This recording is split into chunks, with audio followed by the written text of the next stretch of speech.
Hello and welcome to the Katie Halper Show. So excited to be here with you. So excited about today's show. We have a great show. We are talking to Christian Smalls as well as Brittany Ramos DeBarros, and they are going to be talking about two very interesting things.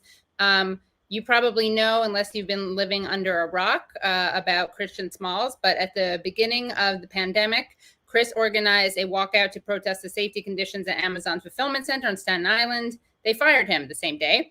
And in a leaked email, Amazon's chief counsel sent out an email describing Smalls as, quote, not smart or articulate, and urged the company to use him as, quote, the face of the entire union organizing movement, and to lay out a case for why Smalls' conduct was, quote, immoral, unacceptable, and arguably illegal, end quote. And it's fair to say, editorializing here, that their plan backfired. He and his co-workers formed the Amazon Labor Union, and on April 1st, 2022, the Amazon warehouse voted in favor of unionizing and being represented by the Amazon Labor Union, or ALU. So without any further ado, bringing on to the stream, Christian Smalls. Hello, welcome. Hey, thanks for having me. Of course. So glad to have you back on the stream. So excited to have you back. Now you've been successful. I mean, we were always excited, but it's very exciting now that you struck this victory, because we were excited before, and now it's very encouraging that it's great to see a win against a behemoth like Amazon. And something that you've been very good about is that you've really emphasized that this isn't just your story. You've talked about how much it's a story about workers and people you've been organizing with. And we heard this week, just this week, that there were Amazon has fired 2 employees involved in the organizing drive, Matt Cusick and Tristan Dutchin. So can you just tell us what happened? Well, no, this is Amazon's system that is the reason why they get fired, just via email or via apps. Right now, we're still ironing out all the details for their cases. They're 2 different cases, 2 different buildings. But we are obviously taking legal action to hopefully get them reinstated. So we're just in the process of doing that. That's all we can do at the moment. Is just fight to get them reinstated by filing 2 more unfair labor practices, just on behalf of the union, because they did help organize as well. And is there anything that we can do, people who are watching, to support this? Yeah, I mean, we just have to continue spreading the message out that this is what this company does as consumers, as supporters of the union, supporters of the Amazon Labor Union. There's been a number of online campaigns and also rallies that they've been a part of. Things like that is always supportive for the workers to see the outside support. It's powerful. So in the meantime, of course, the battle is going to be with the legal aspect of it, but we love the support of New York and the city as well. Yeah. So when you talk about unfair labor practices, can you just explain to people what some of these unfair labor practices look like, and what it looks like when a highly funded company like Amazon or Starbucks or anyone else engages in kind of a counterinsurgency? Yeah, well, we have a real famous one on TikTok. Is the Tammy video. The Tammy video is when HR comes into the break room right after one of our organizers put down some literature, pro-union literature, for the workers to collect while they're in the break area, which is a non-working area where we're allowed to talk about unionizing and organizing and leave our literature. HR management or any type of management is not allowed to touch that literature. So if they do, they throw it away, they take it, they confiscate it. That is unfair labor practice. So we actually got on video of HR walking in directly right after one of our members put down literature and throw it in the trash, and she's caught on video. So that right there is a clear-cut violation of unfair labor practice. Mm. And you recently had an interesting exchange, and we're going to play part of that exchange with none other than Senator Lindsey Graham, who is always outraged and indignant on behalf of underdogs like Amazon or Kavanaugh or Samuel Alito. he really plays the upset, outraged pearl clutcher very well. So Brad, can we play that exchange? I'm not sure that Mr. Graham knew what was government coming. Contract if you promise to be neutral is ridiculous. Boeing is in South Carolina making the 787. There's been efforts to unionize Boeing. They lose. The people in that plant will make that decision. The idea that Boeing can't argue the merits of a right-to-work environment for their business is ridiculous, and I think patently illegal. This is a heavy-handed approach, the most radical agenda in my lifetime, and it should be carried out at the ballot box, and it will be. If we take this body back, this demonization of individual companies that are subject to the law will cease. Thank you. Well, first of all, I want to address Mr. Graham.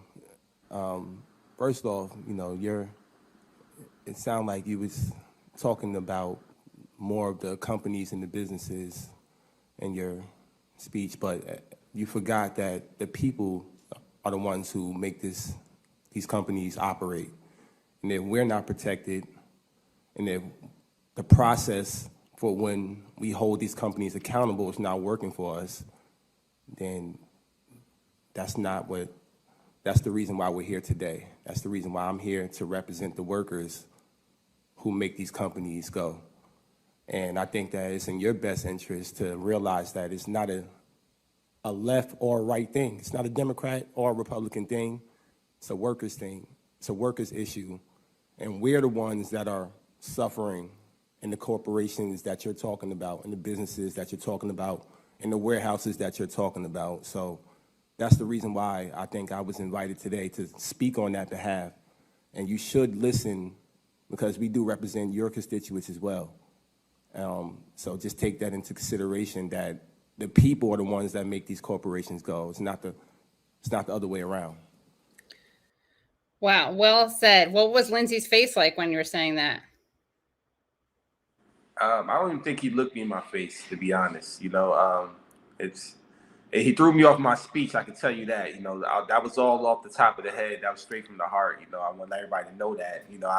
I had something prepared, but just hearing what he said to me was like, forget about what I got. I got to address this while I have a room full of workers behind me, and myself included.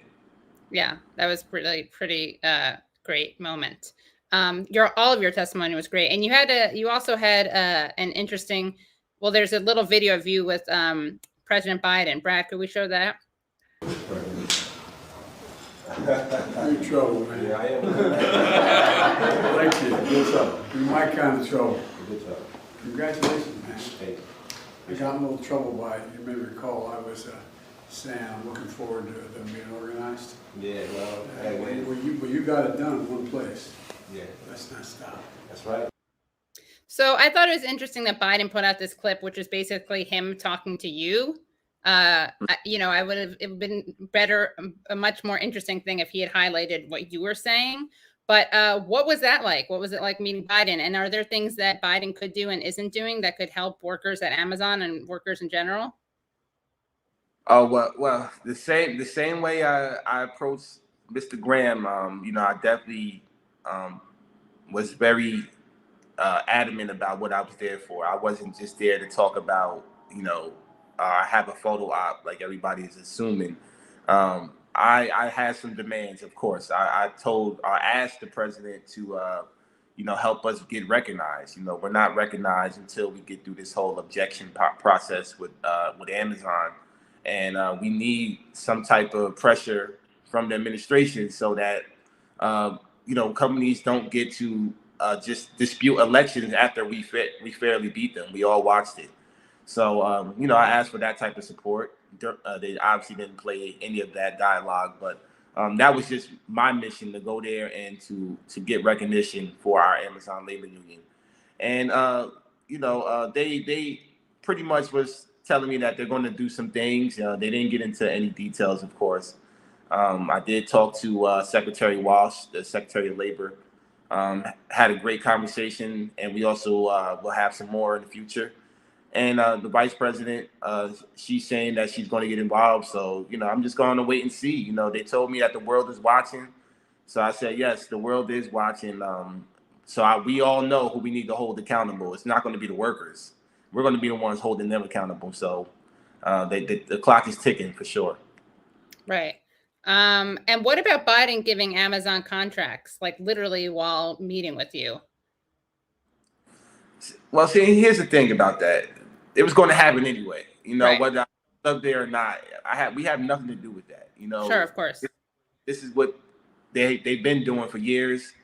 If anybody should be upset, it should be everybody. This is your tax dollars, not mine. I haven't even paid taxes in 2 years. I'm unemployed. So it has to be a community effort and uproar. It can't just be the workers in the warehouse or the Amazon labor union. Everybody's trying to blame, my photo op for the reason why they did. Oh, no, I didn't. Yeah. No, not you. Right. Yeah. Twitter fingers. Right. So it's just like we all have to be upset. It's not just the workers. It's not just myself. These are our tax dollars, and they're using our tax dollars to bail out billionaires. It's been going on forever. And whether it's this administration or the last administration, this is what they all do. So, we all need to be upset about it and take some type of action, collective action. Yeah. And some people, there's a bit of a debate, I guess, on the left. Some people think that the way to support workers is to boycott Amazon. Other people say that that's not really what the ask is. What is your position on boycotting Amazon as consumers? Well, I can't really say anything about that as far as boycotting because, the workers legally can't do that. But I always say stand in solidarity with the workers, whatever that call to action may be. Whether it's just a demonstration showing up, volunteering, canceling your prime, something to advocate for. But other than that, boycotting Amazon is not going to be as effective as people think. Most of their money is made off of AWS, which is the web services anyway. So we just have to, once again, spread the message about the stories that are being told from these workers, the horrific stories, the grievances that we hear about. We have to uplift those stories so that consumers understand what type of company that they're dealing with, and maybe they can make the conscious decision to, stand in solidarity with the workers until they do better. I know you're in a rush, so just really quickly, last two questions. One is there anything that Biden or the NLRB, the National Labor Review Board, could do like right now to help support workers, not in November, but right now, or anything that could be introduced on the state level or federal level to help organizing workers? And then the other question is, what should be the litmus test for progressives assessing if candidates are serious or providing lip service? Like, what do you think a good way to determine that is? Because a lot of people, I think, cozied up to you after the fact, after you won this victory. So do you have any advice on that front? Yeah, right now, what the Biden administration needs to do is they need to add more funding and money towards the NLRB so that the NLRB is funded to the point where they can keep up with the amount of cases they're receiving now. With our situation and with Starbucks and other places starting to unionize a lot more. I think it's up 57% since last year. These NLRB offices are very underfunded, very understaffed, and it's very difficult for them to keep up with the process as these workers are trying to organize. We learned that the hard way as well, and we're still dealing with that. And they need to, obviously, of course, pass the PRO Act. That's something that we need to get passed to help workers organize, encourage workers to organize, to be protected. And if not, Biden definitely has an executive order pen. I would love if he can use it. He should use it to do something regards to labor, because labor movement is booming right now in the country. As far as politicians with lip service, call them out. That's exactly what I did. It happened with the AOC situation. She didn't show up the first time, but we had a conversation months later. Even though we kind of expected that, we had to do that so that we can let people know that we're not the ones to blame. It's the ones we elect, and we got to make sure that they show up because they support our community. They have to show up, and holding them accountable is something that we all can do. Great. Well, thank you so much, Christian. This has been an amazing interview. I'm really grateful. I know you have to go, so we'll have to hopefully have you on again for more time when you're not running out the door. Absolutely. Okay. Thank you so much. Take care. Bye, you too. And that was great. Wow. Christian Smalls, that was such a treat. So glad to be able to talk to him. He was in a rush. He gave us so much time. So grateful. So much gratitude. So great to hear from him. I did, because I wanted to make sure to take advantage of the time that Chris had. I skipped a little bit of my intro. So, of course, welcome to the Katie Halper Show. Please, if you're watching this right now, like this stream. This is how we beat back the corporate overlords and tech overlords who try to control our destinies. Like the stream, give us a thumbs up. Definitely do that. Definitely give a thumbs up. Also, please subscribe. We hit 70K subscribers. That is so exciting. So we're so grateful for that. Also become Patreon supporters at patreon.com/The Katie Halper Show. Again, that's patreon.com/The Katie Halper Show, because this week, as in today or tomorrow, we will be dropping this great Susan Sarandon interview where she's like so prophetic and talks about how the Dems didn't codify Roe v. Wade. And this was actually months ago, this interview, but it's as applicable and relevant now as it was then. And we're on our way to 100K subs, as Tyler points out. And everyone say hi to Tyler. Everyone say hi to Brad. And thank you, Solidarity. Thank you for this super chat, Brian Frederick. Thank you, saying Solidarity, Katie. Thank you so much. So make sure you do that. Subscribe, share, like, rate and review the podcasts wherever you listen to your podcasts. And yeah, now I'm going to bring on our second guest. And this is very exciting because she's someone who actually did some organizing with Chris Smalls. And her name is Brittany Ramos DeBarros. Sorry, I rolled my R on the first one. I shouldn't have done that. I'm not very good at rolling my R's. Brittany Ramos DeBarros, who is a community organizer, a proud Afro-Latina Staten Islander, combat veteran running for Congress in New York's 11th district. And she grew up in a deeply patriotic military family and entered the Army in order to help pay for college. Her time in Afghanistan changed her mind about war as she came home angry, hurt, and feeling betrayed by a system that covered up greed and corruption with the veneer of freedom. She quickly realized that these same problems were happening at home, across the country, and directly within her own community. DeBarros is determined to help lead the fight to build a better, more just world, the world that we deserve. I'm sold. So without any further ado, Brittany, welcome. Team Brittany. Hello. Hi, thanks for having me. Of course. Thank you so much for coming on. Of course, it's my pleasure.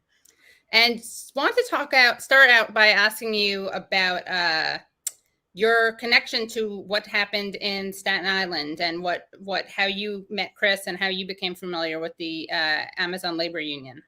Yeah, it's been incredible to watch the journey and, watch so many more people get the opportunity to see the Staten Island that I know, that has grit, that doesn't take bullshit, right? And that, I think is really ripe for groundbreaking organizing, as we're seeing.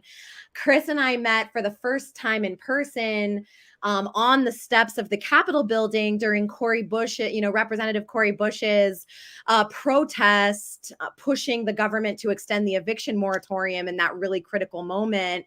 I went with a contingent of housing activists and, constituents of New York 11, which is the district that I'm running in, Staten Island and Brooklyn. And, we road trip down to DC to join and to show our solidarity because our incumbent Trump Republican Congresswoman was shaming the poor and saying, oh, well, you should have prepared. You should have worked harder if you're at risk of eviction. Meanwhile, she's never had a real job in her life and is a millionaire who's had everything handed to her, right? So the hypocrisy of that made us feel like we had to take action. And we met Chris and other ALU organizers on those steps and sat there throughout the night talking about what they were up to, what they were hopeful about. But I think more importantly than that, we, since then I've gone by, I definitely don't want to overstate the role I've played in terms of organizing with them, but I've just, I've just tried to show up every way that I can, because their fight is my fight. It's all of our fight, right? It's a fight for a government, a society that allows us to live with dignity. And that's really all we're asking for, right? Is for all of us, whether it's workers' rights, reproductive rights, access to health care, protecting the environment so that we're all not underwater in our basements in Staten Island every time there's a storm, as climate crisis continues to escalate, whatever issue. It's really about the fundamental idea that we all have a right to live, that we all have a right to be able to live and have our basic needs met in a country that is so wealthy. And so over the time, I've seen them stop by the warehouses. They're out there every day, rain or shine. I've seen them out there in the scorching heat. I've seen them huddle around trash can fires to stay warm in the dead of winter, surrounded by ice and snow. And that is the kind of commitment, discipline, determination that I think is a beautiful model for what it's going to take for working class people to come together and rise up and say, we are the majority and we demand, right? Like, we will not be silent anymore. We are taking control of our destiny, of our future, and building one that actually works for us. Yeah. And I know you're not claiming a lot of credit. I just wanted to show people that Chris did endorse you, Chris Smalls. When it comes to standing up for working class people of Staten Island, I believe Brittany Ramos DeBarros is the candidate that will fight for everyone. She's a real hero, a veteran, an organizer, a wife that will bring our everyday issues to the forefront. So congrats on that. Can you talk about your personal evolution? You were a veteran. What did you saw in combat that changed your mind, and how you became an anti-war veteran? Yeah, well, like you mentioned, and like a lot of people, I went to school to pay for college. I think it's really important that we reflect on what it says about us as a country, that our only real federal jobs program or federal college scholarship program to scale requires you to carry a gun for the government. I really want people to think about that. And it's part of where my passion for shifting our priorities and making sure that we have a real moral budget and agenda, and that we're actually investing in life, right? And not just destruction for profit. But by the time I graduated and commissioned as an Army officer, I was a platoon leader, responsible for 40 lives. I took that responsibility really seriously, and I already had deployment orders to Afghanistan. And back then, we were supposedly deploying as part of withdrawal operations.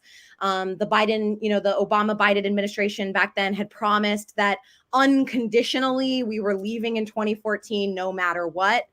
And so I was a part of setting up the logistics process for that with an engineer battalion, as well as maintaining security operations as people prepared for withdrawal almost 10 years ago, right? And so I went as a kind of true believer. I thought, okay, we're doing this the right way. We have leaders who are trying to do the right thing here. I am going to go protect the Afghan people from the bad guys and fight for democracy. But when I got there, what I saw was so obviously that we were just adding to the violence, that we were doing a lot more harm than good. And I could see the way that corporations were really running the show. And you had active duty troops on food stamps trying to take care of their family and their kids still, risking their lives every single day on the front lines. Meanwhile, you would find that there were corporate contractors that had been there for years making hundreds of thousands of dollars a year. And so I came home knowing I didn't support what I was a part of, but I was confused. It took me a while to kind of make sense of what I had really been a part of.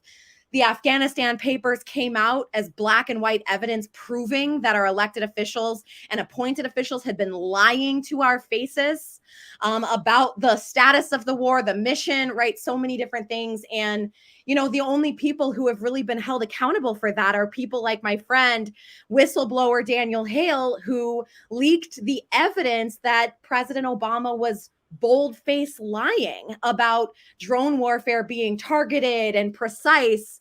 And that evidence showed that, in fact, 9 out of 10 targets that we were killing with our drone strikes were unintended targets, meaning innocent people, right? That we didn't intend to kill. And so, to me, that it was a process of kind of seeing the just obvious systemic injustices that were not only betraying the Afghan people, but also our troops, our veterans, right, who are sent to potentially kill and die on lies, right? That's not right. We should be able to trust that at a minimum, that if we're being sent to risk our lives and potentially kill and die, that it's actually for a just reason.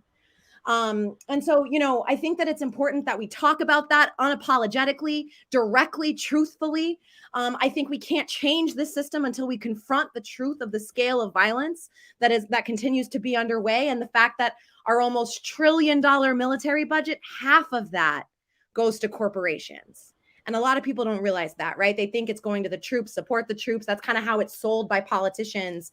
And yet there are over 40,000 active duty military families, at least. That's assumed to be a very low estimate because it's not well tracked, are on food stamps. And so, this system is really failing all of us, and we need the leaders who have the courage and backbone to stand up and say it's time for a change with credibility. And what kind of organizing have you done around the war or anti-war activism? Yeah. So that was my first thing, right? I was in the reserves because I owed all this time to the military for my scholarship. And I definitely, as a working class person, couldn't afford to pay all of that back. And so I thought, okay, I'm just going to kind of keep my head down and do what I have to do. But when Colin Kaepernick took a knee, it sounds kind of cheesy, but it really struck me like lightning, watching all of the people around me weaponize the flag and veterans like myself against a man for standing up for the very freedoms that we say that someone like me is joining the military to fight for and to protect, right? And I kind of wrote this long, passionate post articulating that I think that if anything is considered patriotic, right? If we believe in this idea of patriotism or love of country, that fighting for our country to live up to the values that we say that we believe in should be considered the deepest form of love and commitment, right? And I was surprised by how many people responded to me saying, you made some points I hadn't thought about before, but I still just can't support him because the veterans. And I realized how knee-jerk that reaction is, how conditioned that response is, right? It's not even logical for people at this point. And so I realized in that moment that I had a voice, that there was power in my voice as a combat veteran to speak truth about that issue, and that I had a responsibility as a person who participated in an unjust war to tell the truth about what was really happening and the need for change. I joined the Poor People's Campaign because Reverend Barber was, talking about Martin Luther King's original Poor People's Campaign, which talked about the interlocking evils of poverty, racism, and militarism, that those are so interlocking that we can't pick them apart. They're systems, right, that we have to address and understand. And adding environmental degradation. I quit my job. I started consulting so that I could jump in with both feet. And I became one of the founding coordinating committee members of the New York Poor People's Campaign. I went on to work on the national team. I joined About Face, Veterans Against the War, which is an organization of all post 9/11 military veterans doing anti-war advocacy, and eventually went on to work as the organizing director of that organization. And I've been a part of several different coalitional efforts in national movement to really build infrastructure and unity across working class people who often have checked out or feel feel kind of disillusioned for understandable reasons, but to say, look, we are the leaders we've been waiting for. We have the power when we come together to organize and make real systemic and structural changes. I consider myself a person who has dedicated my life to that cause, whether that's organizing in the streets or whether that's running for Congress to make sure that we have advocates who will boldly tell the truth in the halls of Congress. That is something that I anticipate dedicating the rest of my life to. And what about issues related to the border and immigration? Yeah, I mean, what about it? Oh, well, you've done some organizing on that issue, right? Yeah, well, when we think about militarism, and I'm doing anti-militarist work, we start to, the more you dig, the more you see the ways that this kind of monster of militarism has its tentacles in every part of American society, including, right, the way that we think about the logic of how do we create safety with the escalation of the militarization of police forces, of national agencies, right? When we see tanks rolling down small town streets, it's clear that something is awry, or is something has gone awry. And when we connect the dots, we see that the 1033 program is a program that allowed the military to kind of transfer its excess materials to police departments across the country that they didn't necessarily need, but that gave them an excuse to transfer this material and therefore have an excuse for more contracts to buy more supplies, right? And that's how that corporate profit loop works. And then Congress approves those contracts. And so, we see the ways that the logic, the weapons, the equipment, et cetera, from what are typically thought of as just for war zones have allowed our communities to often be treated like war zones. And that includes the border. When the migrant crisis happened a while back, and, I watched families be chased down by federal agents on horseback who were just fleeing violence that often, frankly, the US historically has had a hand in contributing to, in propping up puppet governments, in, engaging in interventions in South America and Central America that have led to a lot of the violence and destabilization. Or often not talked about, our State Department is the largest weapons dealer in the world. Where do we think all of those weapons are coming from, right? We sell thousands and thousands and thousands of weapons that just get pumped into countries all over the world. And that fosters environments of gun violence all the way from here in the United States to countries that are impacted by that violence. And so for me, that felt very connected to the anti-war work I was doing, because at the end of the day, we're talking about a system where we're trying to move away from militarized violence and move into a system of safety through care, through proactive planning and organization. And, I felt compelled. I was already on the West Coast, and I ended up marching with hundreds of clergy with the Poor People's Campaign, with several other veterans like myself, and getting arrested at the border merely for kneeling and praying at the border wall. And I think that, it was one of the most aggressive arrests that I've ever had doing civil disobedience, or direct action. And in fact, we beat that charge in court, which I'm proud of. My friends and I said, no, we're going to challenge this because we want you to have to explain why it's illegal for us to kneel in the sand by the border in solidarity with the migrants that you're terrorizing and perpetuating literal violations of international law on the border that I saw with my own eyes when I was volunteering in Tijuana. So that's a lot. That's right. Yeah. But yeah. Can you talk about being investigated by the military? Yes. I guess I left that. I kind of skipped over that part of my story. So when I kind of came to the realization that I had a responsibility to speak out, I started giving speeches. I was working with the Poor People's Campaign, and I started getting kind of warnings and threats from my chain of command, like, oh, people are complaining about your social media. And I said, okay, well, I will continue to not do anything illegal. That's what I can commit to, because it's not illegal for me to give a speech against the wars on my own time, right? And then I had 2-week orders. I gave this speech in front of tens of thousands of people in DC, and it was a very emotional speech. The first time I really kind of said really publicly how I felt about it, and kind of, it felt like a line in the sand for me in my life. And there was no going back. So when I had federal orders in a couple weeks, I knew that I needed to continue to, at minimum, tell the truth. I thought, well, if I don't show up for my orders, that doesn't really accomplish anything.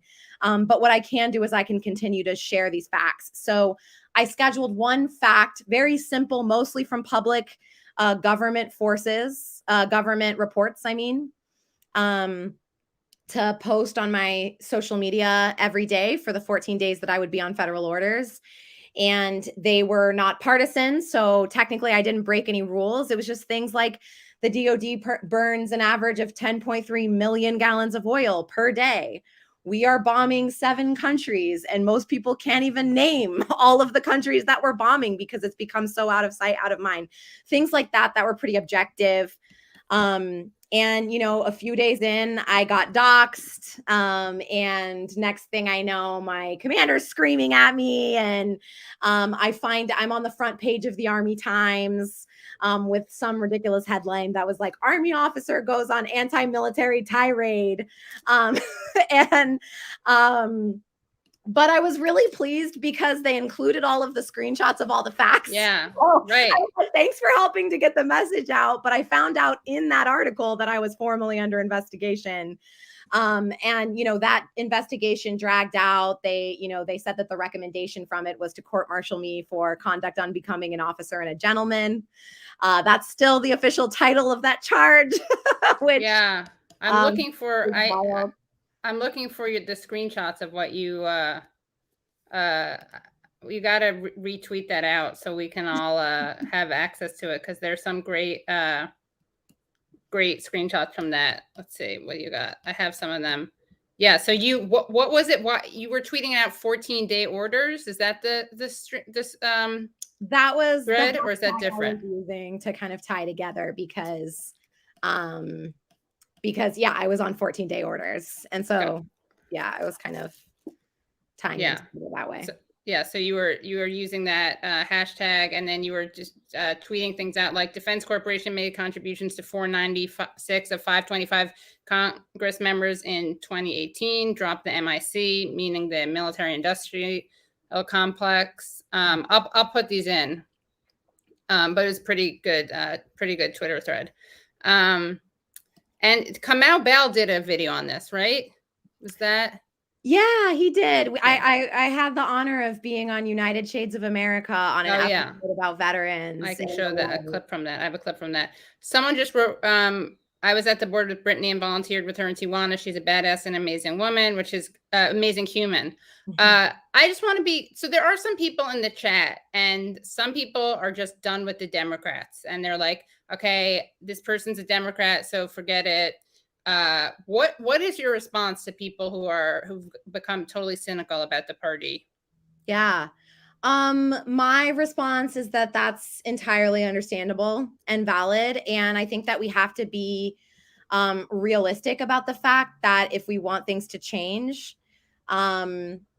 the two-party systems controlled in kind of unity by a corporation, a system of corporate control, has been very effective at insulating itself. They have created structural barriers to competing as an independent. That's why there are no independents that haven't also run on a Democrat line elected in federal office, right? And so I think that as much as I empathize and agree with people's disillusionment, at the end of the day, for me, I can't surrender to this kind of cynicism, because I truly believe that that is how our enemies win. I believe that one of the ways that the oligarchs, frankly, protect their power is by, cultivating the kinds of conditions that lead us to despair. And so I think that in so many ways, a discipline of hope, as Mariam Kaba says, is one of our best weapons, one of our best antidotes. And so for me, this is about, it's not about parties. It's not about red or blue. It's not about left or right. I was an independent for most of my life. But I'm running as a Democrat because structurally, that is the only way for working class people like me who want to contest for political power for the people, because that's what this campaign is really about. It's not really about me. I'm playing a particular role. I'm holding a torch, right? But this is about building working class power with the vision that I'm sick of being intentionally forced into this cycle where we're making demands of power. I want us to learn from the movements of the global South, of Bolivia, of all of these places that orient their movement towards taking power to advance an entire agenda. And I think that that means that we have to get enough working class champions in Congress to at least loosen the screws and remove some of the structural barriers so that we can build independently and effectively and build political power that way. Or to take the reins of a party and say, this is the future. We are the majority of the country. We are going to pass policies that we know the majority of the country want, which is the progressive agenda. And to have the numbers to be able to actually set the terms, set the agenda, and advance that agenda effectively. And that's a long game. It's going to take years of work, but I see myself as part of that larger political project. And I don't realistically see another path to the scale of political revolution that is necessary in this country for us to be able to truly live in dignity beyond contesting at that level, while all of the other approaches and strategies are also continuing to be advanced by folks who are more passionate about those things. Right. My thing on this is we've had on Adolph Reed. He tried to organize a third party. He hates the Democrats. And his thing is like, well, sorry, that's the only, we tried, we failed. I think it's great for people to keep organizing. I think, honestly, people who are cynical, understandably cynical about the Democrats, you should be looking at working outside of electoralism. Like, maybe it's just that electoralism isn't where the things are going to happen.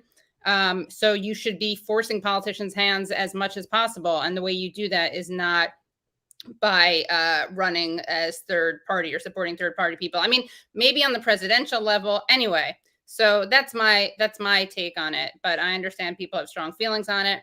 I'm appreciative of people trying to infiltrate. It's going to be someone, guys. Here's the thing. It's going to be someone in Congress. It's either going to be a total asshole or someone who, I'd rather have someone who's disappointing me, who I can maybe try to leverage. And no one wants to look at this.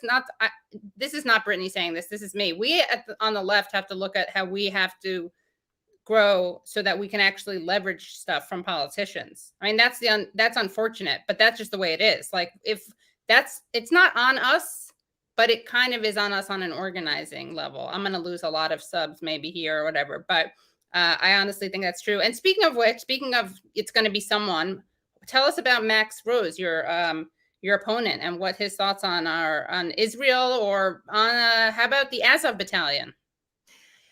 Yeah. I mean, I think that the reality is that that's a really good point, is that, I come out of organizing. I come out of a multi-tendency organization where some people believe in leveraging electoral politics and contesting in electoral politics as a site of struggle for working class power building, and some people don't. And that's okay. One thing that I do really want to say as an organizer is that we cannot allow those tactical disagreements to tear us apart. Because at the end of the day, we're still all we got.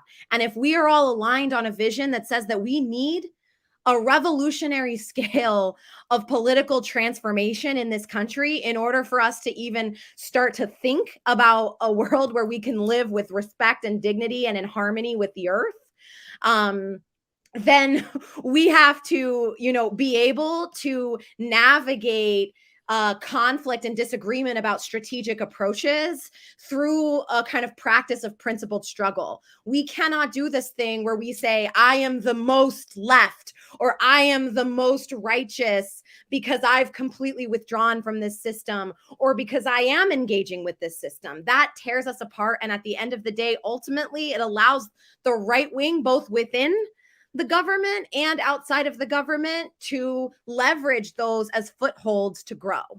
And so that's, I think, a really important thing for us to sit with as, American organizers in the kind of belly of the beast. And, I think beyond that, in this race is a really good example. Our incumbent is a Trump Republican who has voted. Technically a Democrat, right?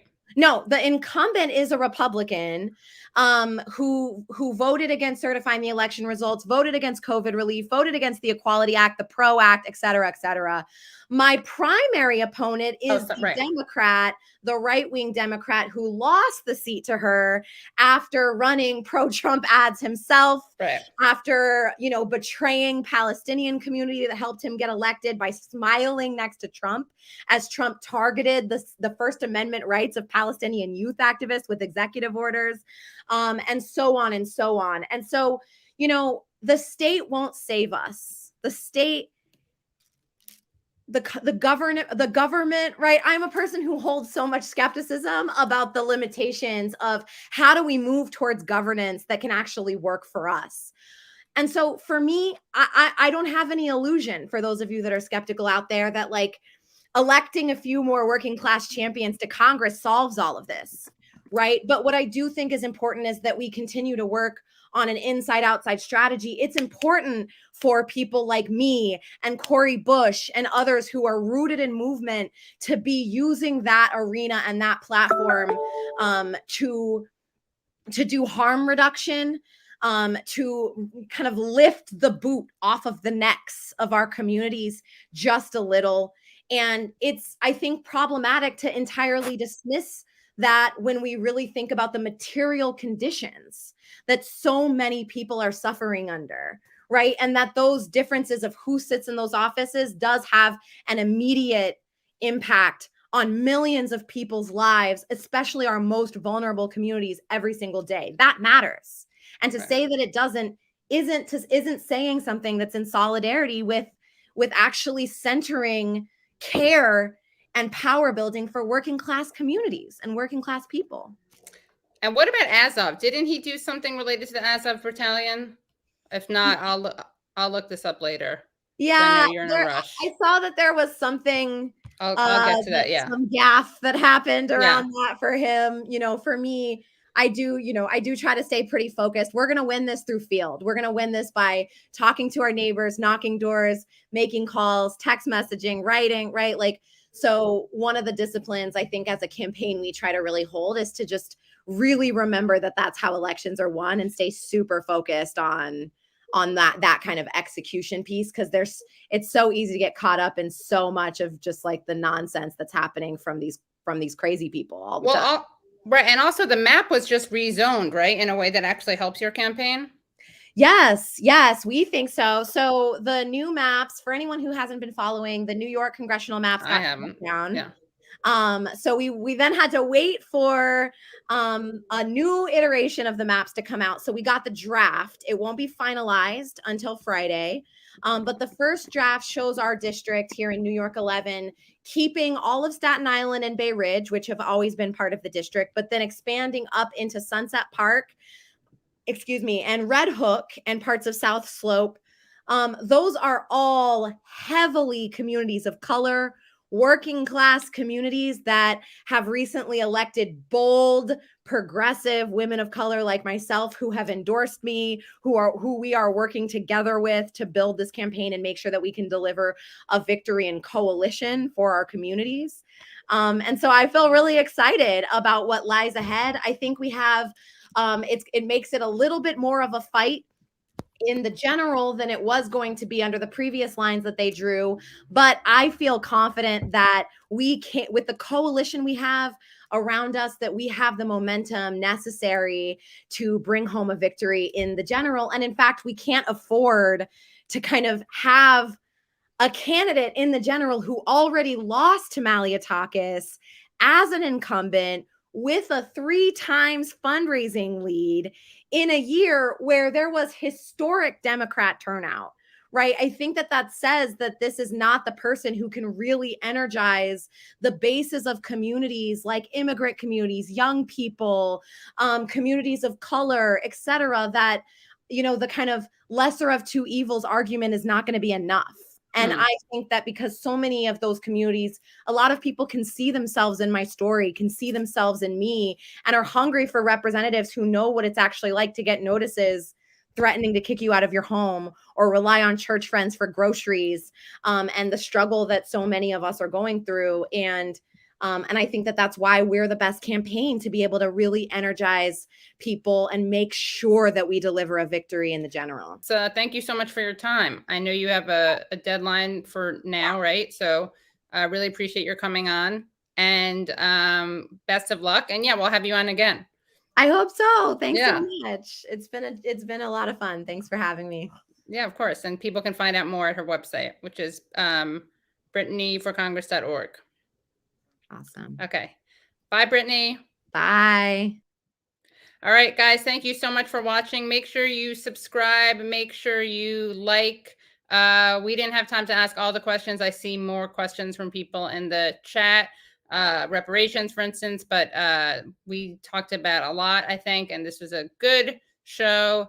Let's see. Please remember to hit the like button, share, and subscribe. And again, you're going to want to become Patreon supporters because this week we are indeed releasing a Susan Sarandon interview, which is great. So I will see you guys next. Yeah, I will see you guys next. Hold on. Let me see. All right. This is me checking out. What time is my flight? Sorry, guys. Let's see. What time is my flight next Tuesday? Hold on, let me check. Yeah, I can't do next Tuesday. I have to reschedule next week's show because I will be on an airplane. But I will see you soon. Okay. I'll put a post. I'll put on Patreon, a post in Patreon, a free Patreon thing, announcing when the day of the show is. Okay. So thank you so much to Christian Smalls. Thank you so much to Brittany, and I will see you sometime soon. Bye.